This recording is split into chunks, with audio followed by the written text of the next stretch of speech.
Euromotors ընկերության գլխավոր հաշվապահն եմ, ընդհանուր իրավիճակը այսպես բոլոր մուտքերը կապարակնքված, ամբողջությամբ համակարգիչներ, աշխատանքային հեռախոսներ, մեր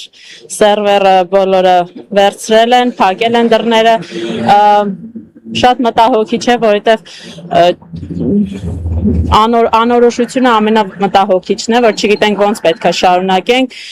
եւ մեր գործընկերային հարաբերությունները եւ մեր գործընկերային պարտավորությունները եւ հարկային պարտավորությունները, աշխատավարձային պարտավորությունները ամբողջությամբ սառեցված վիճակում են։ Հետպես այդքան բան կարող եմ ասել, ամենամտահոգիչը որպես աշխատակից, չգիտենք թե երբ կկարողանանք վերադառնալ մեր բնականոն աշխատանքին եւ որպես գլխավոր հաշվապահ, երբ կկարողանանք եւ հաշվետվություններ ներկայացնել եւ պարտավորություններ թե հարկային թե գործընկերային պարտավորություններ կատարել, որովհետեւ ամբողջությամբ եւ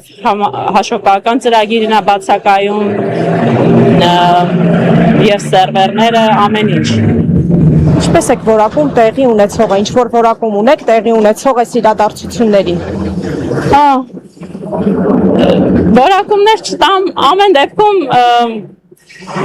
անհանգստացնող վիճակ է։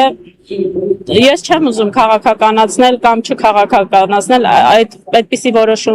որակումներ չեմ տալիս, ամեն դեպքում իմ միակ մտահոգությունը այս պահին մեր կազմակերպության աշխատանքն է, որ այսպես փակ մնալը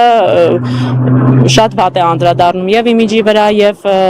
ընդհանուր աշխատանքային process-ի վրա ներսում ունենք բավականաչափ շատ գործընկերների մեքենաներ, հաճախորդների մեքենաներ, ամբողջությամբ կանգնացրած է գործը։ Արդեն պատվիրված են Եվ պատվիրված են եւ սպասարկման մեջ են, այսինքն հաճախորդը բերել է իր մեքենան վերանորոգման փակել են ու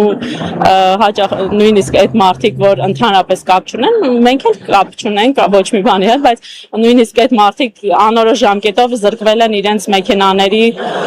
մեքենան ունենալու իրավունքից։ Այս պահի դրությամբ քանի աշխատակից ունեք այս պահի դրությամբ ընկերություն։ Հիմնական աշխատակից 23 աշխատակից ենք, նաև ունենք քաղաքիրավականով աշխատող աշխատակիցներ։ Հիմնական 23։ Շնորհակալություն ձեզ։